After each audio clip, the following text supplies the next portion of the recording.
रंगुनिया रंगी रंगला भंग. तूच माझी माऊली ग भक्ताची सावली, तूच माझी माऊली, तूच माझी माऊली ग भक्ताची सावली. पावला पाऊली छंद लागला रे तुझा. पांडुरंग रंगातून रंग रंगुनिया रंगी रंगला भंग. पांडुरंग रंगातून रंग रंगुनिया रंगी रंगला भंग.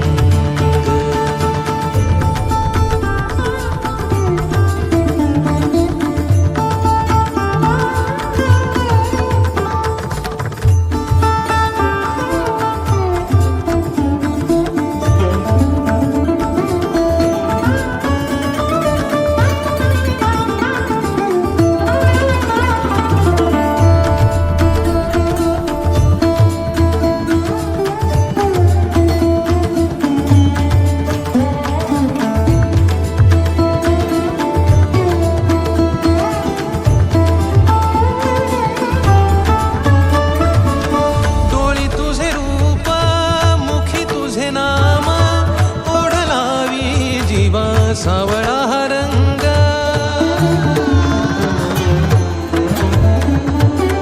डोळी तुझे रूप मुखी तुझे नाम, ओढ लावी जीवा सावळा हा रंग.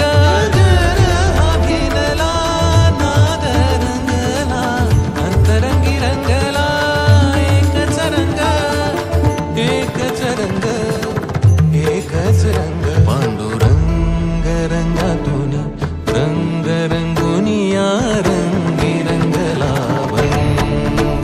पांडुरंग रंगातून रंग रंगुनिया रंगी रंगला भंग.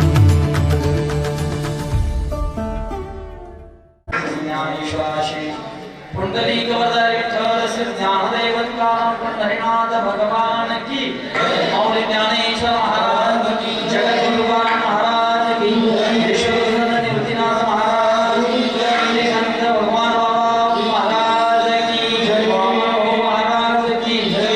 बजरंगबली की जय.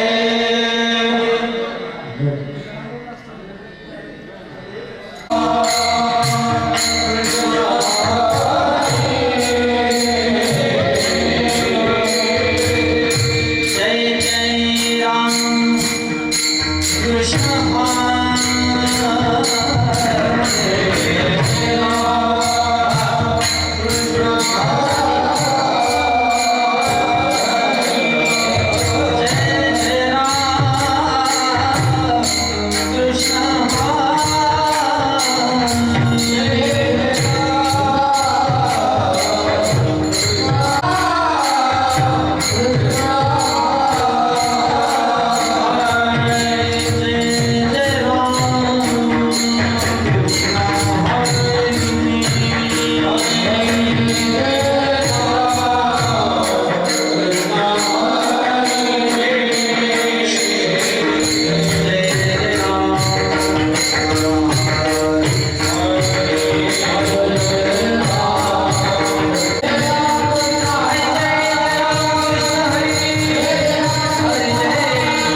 केला होता अट्टहास, शेवटचा दिवस गुण भावा.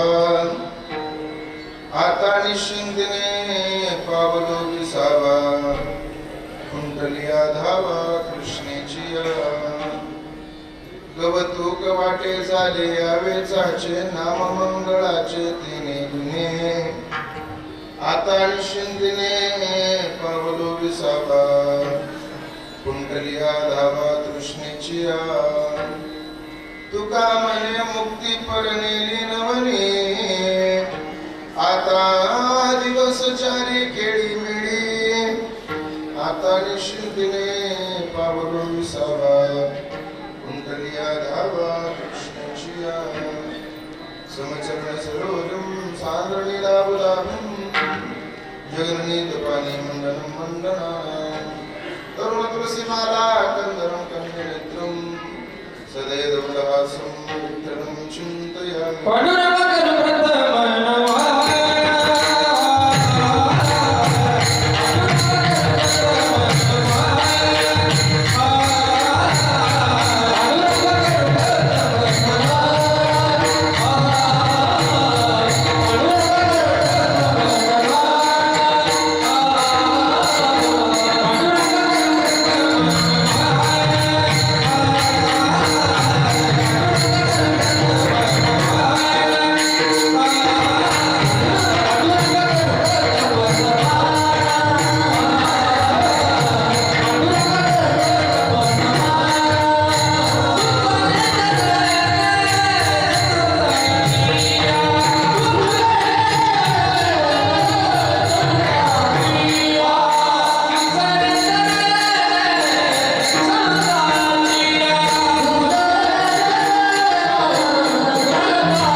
त्यांच्या कृपादाने कथेचा विस्तार बाबाजी सद्गुरुदास तुकाचे केली स्मरण होय सकळ तेचे अधिकरण तेचे वंद श्री चरण श्री गुरूंचे ते नमस्कार आता.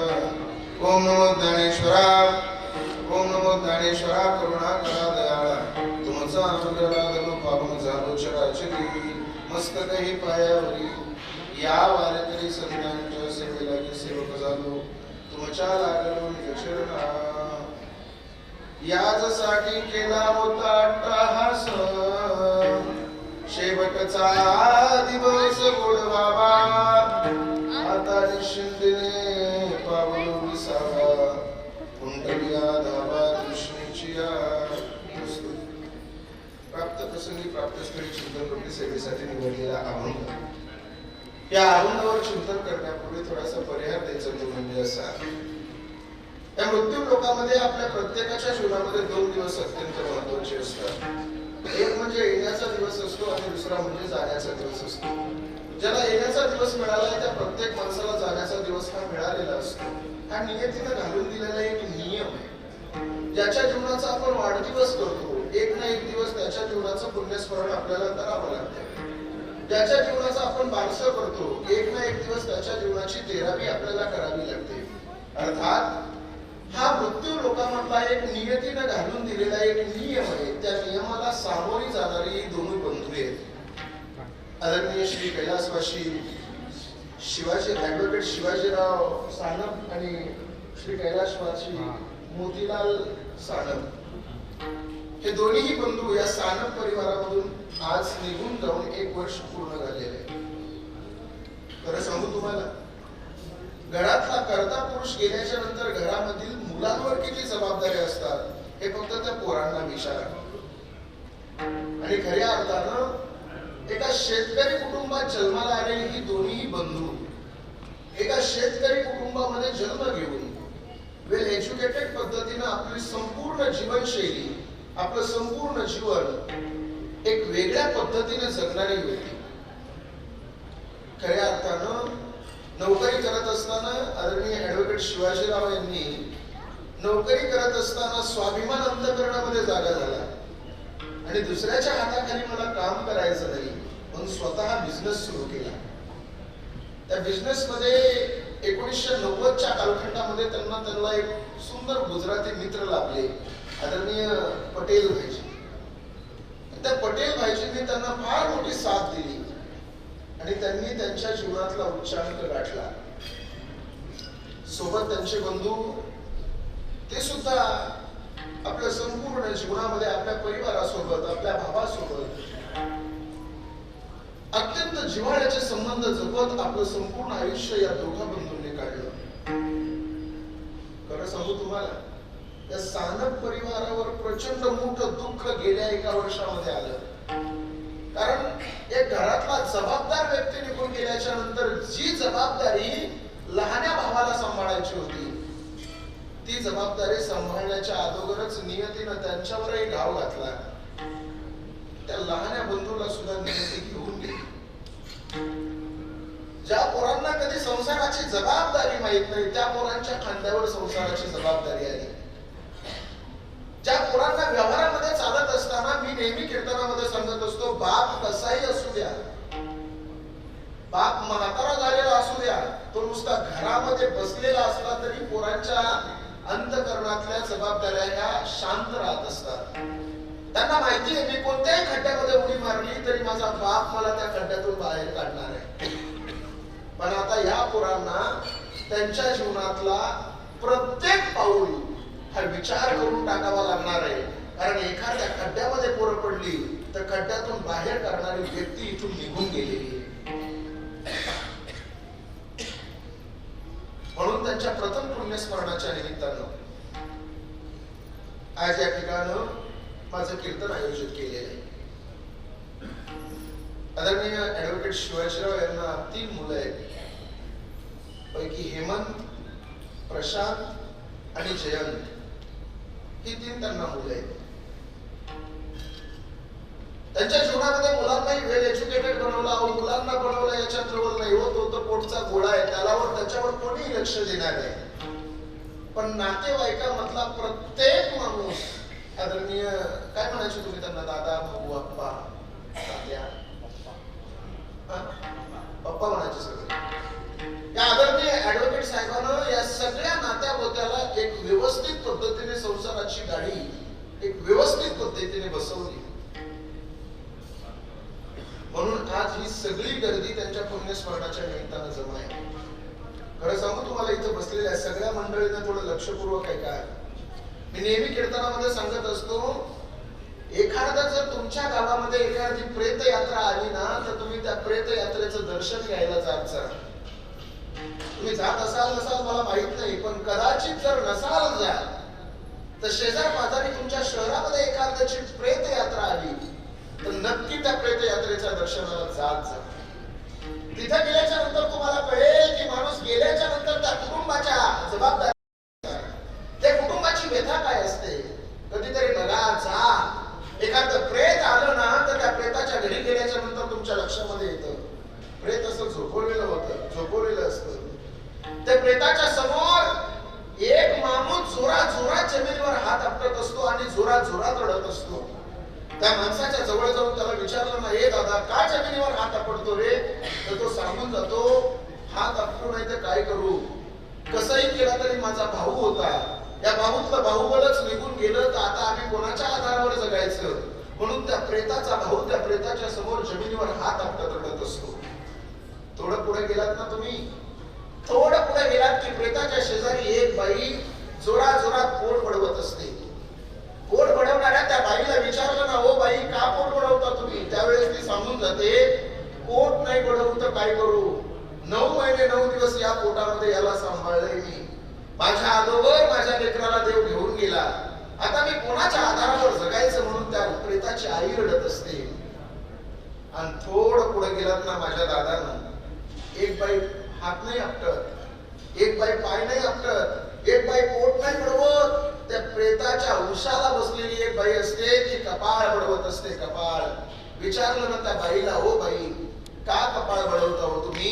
त्यावेळेस ती सांगून जाते, कपाळ नाही बडवत काय करू, माझ्या कपाळाचं कुंकूच निघून गेलं, तर आता कोणाच्या आधारावर आम्ही जगायचं. आणि ती बाई त्या प्रेतासोबत तिच्या नवऱ्यासोबत संवाद करत असते, सांगत असते, मालक मालक सोन्यासारखा संसार होता मालक आपला, तुमच्या खांद्याला खांदा लावून संसार हाकला मालक, मालक मुलं लहानाची मोठी केली मालक, मालक कुठं कमी पडले मी मालक सांगा ना मालक, का अर्ध्या वाटेवर सोडून निघून गेला मालक मला.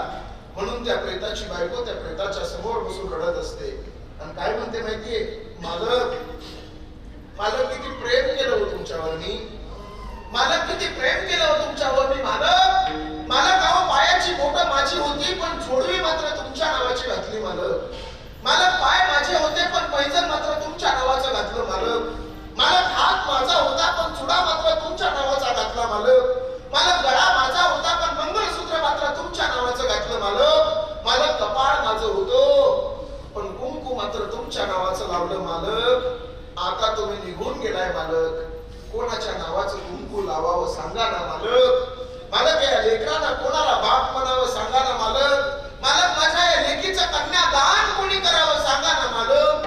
म्हणून त्या प्रेताची बायको त्या प्रेताच्या जवळ बसून रडत असते.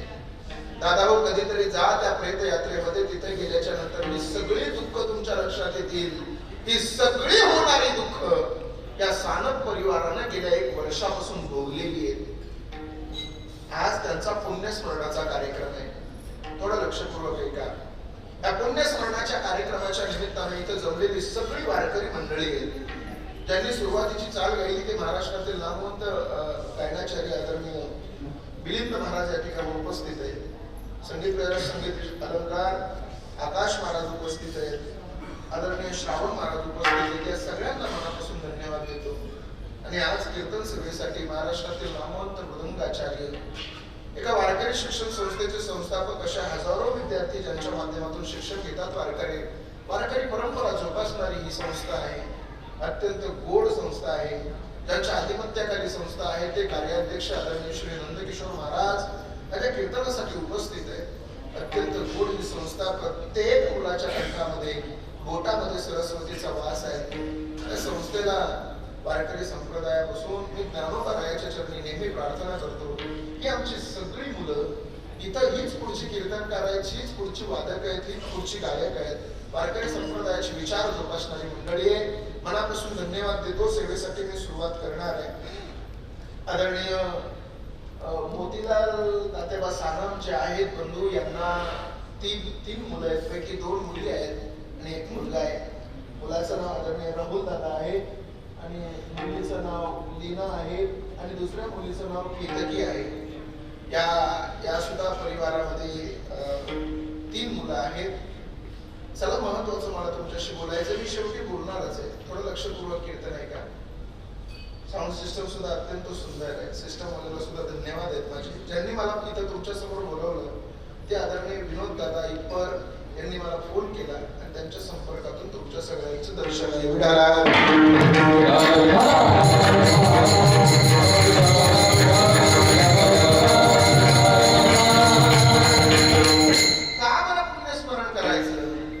माणूस गेल्याच्या नंतर त्या माणसाच्या नावानं खाली विधी का करायचा. वेल एज्युकेटेड लोक आहोत आपण, तुम्ही सगळे इथं बसलेले माझ्या लक्षात येत आहे. तुम्ही भारत देशामधली माणसं आहात, तुम्ही प्रभू रामचंद्राच्या भूमीमध्ये राहणारी माणसं आहात. या कुटुंबातली बरीचशी माणसं बाहेर देशामध्ये शिक्षण घेण्यासाठी सुद्धा गेलेली आहेत, कोणी बिझनेस साठी गेलेले. वेल एज्युकेटेड लोक आहात तुम्ही सगळेजण. का बरं माणूस गेल्याच्या नंतर त्या माणसाच्या नावानं खाली हा विधी करायचा. नेमकं कशासाठी पुण्यस्मरण करायचं याची काही कल्पना आहे का आपल्याला. नसेल कल्पना तर थोडस महत्वाचं सांगतो बघा. काय इथे विधी करायचा. आपण पितरपाठ करतो ना. आपण 14 दिवसाचा पितरपाठ असतो बघा. आपण आपल्या आई वडील जेवू घालतो गेलेले. का ते सगळं करायचं. त्याच्या पाठीमागे एक कारण आहे. कारण असं आहे बघा, ज्यावेळेस महाभारताचं युद्ध झालं त्यावेळेस महाभारताच्या युद्धामध्ये कर्ण धारातीर्थी पडला आणि मिलिंद महाराज कर्ण धारातीर्थी पडल्याच्या नंतर कर्णाला घेण्यासाठी यमदेव आले. ज्यावेळेस यमदेव कर्णाच्या समोर उभा राहिले त्यावेळेस स्वर्गामधून ताबडतोब इंद्र खाली आले आणि इंद्रदेवाने सांगितलं यमदेवाला, यमदेवा कर्णाला तुम्हाला घेऊन नरकामध्ये जाता येणार नाही. कर्णाने त्याच्या जीवनामध्ये अत्यंत चांगलं कार्य केलेलं आहे. कर्णाला दानशूर होता कर्ण, त्याच्या त्या दरबारामधून रिकाम्या हाताने कोणी माघारी गेला नाही. कर्ण एवढा दानशूर होता की कर्णाच्या हातामधून, कर्णाच्या दरबारामधून कोणी रिकाम्या हाताने माघारी गेला नाही. धर्माचं पालन केलंय त्यानं. त्याला तुम्हाला नरकामध्ये घेऊन जाता येणार नाही. मग यमदेवाने विचारलं नेमकं इंद्रदेवा करायचं काय? त्यावेळेस इंद्रदेवाने सांगितलं कर्णाची जागा स्वर्गामध्ये मी निश्चित करून आलोय. यमदेव रिकाम्या हाताने माघारी गेले आणि कर्ण स्वर्गामध्ये इंद्रदेव घेऊन गेले. ज्यावेळेस कर्णाला इंद्रदेवाने स्वर्गामध्ये नेलं त्यावेळेस कर्णाला जिकडं बघावं तिकडं सोन्या चांदीचे डोंगर दिसायला लागले, पैशाचे डोंगर दिसायला लागले. पण एवढ्या सगळ्या डोंगरामध्ये, सोन्या चांदीच्या पैशाच्या नाण्याच्या डोंगरामध्ये त्याला जेवण्याची व्यवस्था कुठं दिसली नाही. स्वर्गामध्ये जेवायला मिळत नाही. अरे असा कसा स्वर्ग तुमचा? या स्वर्गाचं तर प्रचंड वर्णन होतं मृत्यू लोकामध्ये. स्वर्गासारखा आनंदित कोणताही लोक नाही. स्वर्गलोक एवढा सुंदर आहे असं आमच्या मृत्यू लोकामध्ये त्या स्वर्ग लोकाची चर्चा आहे आणि इथं आम्हाला जेवायला मिळत नाही. कर्णानं इंद्रदेवासोबत भांडलं.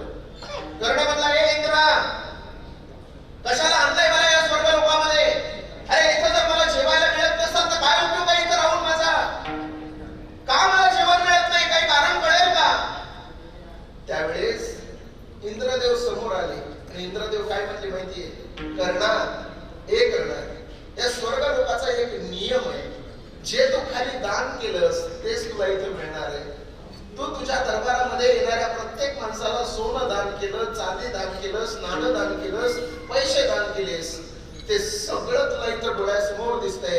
सोनं आहे, चांदी आहे, नाणं आहे, पैसे आहे. पण तुझ्या जीवनामध्ये कर्णा तू कधीच अन्नदान केलं नाहीस, म्हणून तुला इथं अन्न मिळणार नाही. कर्ण काय म्हणला माहितीये?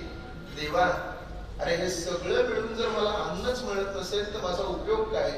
माझी विनंती आहे देवा, मला फक्त 14 दिवसासाठी पुन्हा मृत्यू लोकामध्ये सोडा. मला फक्त 14 दिवसासाठी पुन्हा मृत्यू लोकामध्ये सोडा. इंद्रदेवानं कर्णाची विनंती मान्य केली आणि कर्णाला 14 दिवसासाठी पुन्हा मृत्यू लोकामध्ये सोडलं आणि 14 दिवस कर्ण मृत्यू लोकामध्ये राहिला. कर्णानं प्रचंड अन्नदान केलं आणि पुन्हा कर्ण निघून गेला. ते 14 दिवस आपण पितरपाठ म्हणून साजरे करतो, कारण आपण जे इथं अन्नदान करतो तेच आपल्या पितरांना वर अन्नदान मिळत असतं. अर्थात आज तुम्ही इथं जे पुण्यस्मरण करताय ना, या पुण्यस्मरणाच्या निमित्तानं जे तुम्ही ज्ञानदान करताय, जे अन्नदान करताय, जे धनदान करताय ना, याचा संपूर्ण फायदा आपल्या पितरांना म्हणजे आपल्या पिताश्रींना, आपल्या आदरणीय शिवाजी बाबांना आणि आदरणीय मोतीलाल दादांना यांना होणार आहे. म्हणून आपण पुण्यस्मरण साजरे करायचं.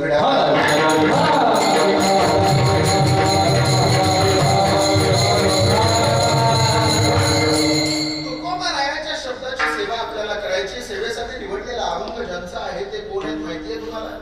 ऐका लक्षपूर्वक. साहित्य सोन्याच्या खाणीतून शब्द रत्नांची निर्मिती करणारे महाराष्ट्र सारस्वताच्या मंडलावर आपल्या तत्वज्ञानाचा कळस ज्या महापुरुषाने चढवला, वेद, उपनिषद, गीता, भागवत याचं मंथन करून पंचमेध गाथ्याची निर्मिती ज्या महाकवीने केली, भांडाऱ्या भामचंद्र घोराड्या डोंगरावर साधना करून देहासकट वैकुंठागमन करून विश्वातला एक अलौकिक चमत्कार इतिहासाच्या पानावर ज्यानं सुवर्ण अक्षराने लिहिला. इंद्रायणीच्या काठी देहू नावाच्या सुप्रसिद्ध गावामध्ये बोलोबा कणकाईच्या वंशामध्ये हे ज्ञानरत्न जन्माला आलं आणि सर्वसामान्य माणसाला मोक्षाचा देवयान पंत ज्याच्यामुळे फुलात आला मायबाप, ते श्रीमंत संत जगद्गुरु तुकोबाराय आजच्या अभंगातून त्यांच्या जीवनाचा शेवट सांगतात. खऱ्या अर्थानं आपल्या सुद्धा जीवनाचा शेवट कसा असला पाहिजे या अभंगातून आपण शिकलं पाहिजे. जगद्गुरु तुकोबाराय म्हणतात की याच दिवसासाठी परमार्थ केला होता. 42 वर्षाचा परमार्थ याच्यासाठी होता की माझ्या जीवनामधील शेवटचा दिवस गोड झाला पाहिजे. यासाठी केला होता अट्टहास आणि शेवटचा दिवस गोड व्हावा. आणि तो शेवटचा दिवस गोड झाल्यामुळं आता मला माझ्या जीवनामध्ये कसल्याही प्रकारची चिंता राहिली नाही. मी निश्चिंत झालो. माझ्या पाठीमागे कसल्याही प्रकारची पळापळ राहिली नाही. शांत झालो मी. आता निश्चिंतेने पावलो विसावा आणि कुंडली या धावा तृष्णेची. आता मला कसल्याही प्रकारची तहान राहिली नाही, पळापळ राहिली नाही, चिंता राहिली नाही. काही लोक तुकोबारायाकडे गेले आणि तुकोबारायाला काही लोक म्हणले, का हो तुकोबाराय, हे सगळं तुमच्या जीवनामध्ये कसं काय घडलं? माझी भाषा कळते ना तुम्हाला सगळ्यांना? हे समजतंय मी काय बोलतो? समजतंय ना? बघा, मी लय अवघड कीर्तन नाही सांगणार तुम्हाला. मी इथं तुम्हाला घटन मटन पटन रंजन सर्पण ख्यातील सत्यातील असत्यातील पुरवंस उत्तरवंसन सांख्यन गौतम कानादन आदिवशने निक्षेपण आवरण मोक्षणा परीक्षणासन परीक्षणासन अनंत व्यक्ती असल्या भानगडीत नाही पडणार. सोप्या पद्धतीत माझे शब्द तुमच्या हृदयापर्यंत कसे पोहोचतील याचा प्रयत्न करणार आहे. आणि सोप्या पद्धतीत कीर्तन कळत असेल तर माणसाने जास्त अवघड बोलू नये या मताचा मी आहे. दादा आमचे प्रशांत दादा आमचे एक मित्र आहेत, त्यांना साहित्यिक बोलण्याचा नाद आहे. त्याला एक दिवशी म्हणलं, अरे माझ्या कीर्तनाला आला नाही तू म्हणला, महाराज त्याचं काय आहे ना, मी तुमच्या कीर्तनाला निघालोच होतो, परंतु मी माझ्या द्विचक्री यानावरून मार्गाक्रमण करत असता माझ्या द्विचक्री यानाचा जो वर्तुळाकार भाग आहे आणि त्याच्यामध्ये हवा संग्रहित करणारा जो रबरी भाग आहे, त्या रबरी भागाला वैवरील भाषणाने सचित्र केल्यामुळे त्याच्यामध्ये हवा नावाचा पदार्थ मन आकाशामध्ये विलीन झाला. करिता मी कीर्तनाला येऊ शकलो नाही. म्हणलं बोंबल्या पंक्चर म्हणल्यावर कळत असेल तर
लगेच समजेल आणि लोक ऐकतील तुमचं. कधी कधी काही लोक अवघडातलं सोप्यातला अवघडात नेऊन ठेवतात. आता ते सोशल मीडियाचा जमाना आहे साहेब. मोबाईल वरती आमच्या लोक क्लिप पाहतात 2-2 मिनिटाच्या, आणि 2-2 मिनिटाच्या क्लिप पाहून आम्हाला फोन करतात. पण इथं बसलेल्या सगळ्या माणसांना माझी विनंती आहे, दादा कीर्तनकाराची 2 मिनिटाची क्लिप पाहून कधीच फोन करायचं नाही. कमीत कमी त्याचं कीर्तन अर्धा तास तरी ऐकायचं आणि नंतर फोन करायचा. कारण या 2 मिनिटाच्या क्लिपाला एवढं वाटोळं झालं महाराज. एक जणांना माझी 2 मिनिटाची क्लिप ऐकली, मला फोन केला. मला म्हणे जय हरी महाराज. म्हणलं जय हरी. तारीख आहे म्हणलं आहे. माझ्या वडिलाचं वर्ष श्राद्ध आहे. म्हणलं चालेल. त्याचा आणि वारकरी संप्रदायाचा काहीच संबंध नव्हता साहेब, तरी त्यानं माझी तारीख घेतली. तारीख घेतल्याच्या नंतर मी त्याला मला सांगितलं, महाराज फोटो व्हॉट्सअप करा. मी माझा फोटोही व्हॉट्सअपला पाठवला. फोटो पाठवल्याच्या नंतर त्यानं बॅनर छापलं. त्यानं बॅनरवर माझं नाव काय टाकलं माहितीये का? वैकुंठवासी माऊली महाराज कोकुळे यांचं जाहीर कीर्तन होईल. अरे म्हणलं, मी अजून जिवंत आहे, माझं नाव वैकुंठवासी का टाकलं रे तू? आमच्या ड्रायव्हरला सांगितलं फोन कर रे त्याला. ड्रायव्हरने त्याला फोन केला, हो आमच्या बाबा जिवंत आहेत अजून, का बरं त्यांचं नाव तुम्ही वैकुंठवासी टाकलं?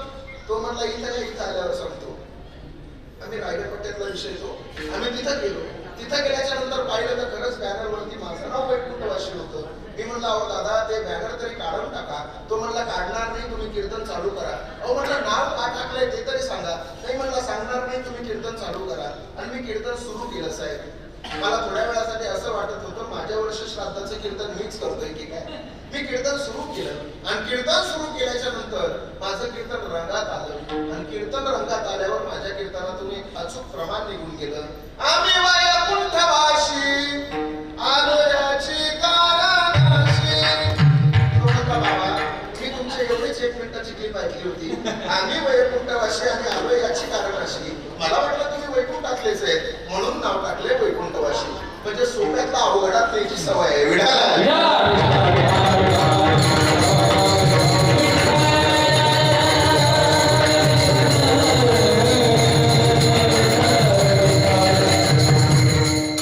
थोडं लक्षपूर्वक आहे का, अत्यंत महत्वाचं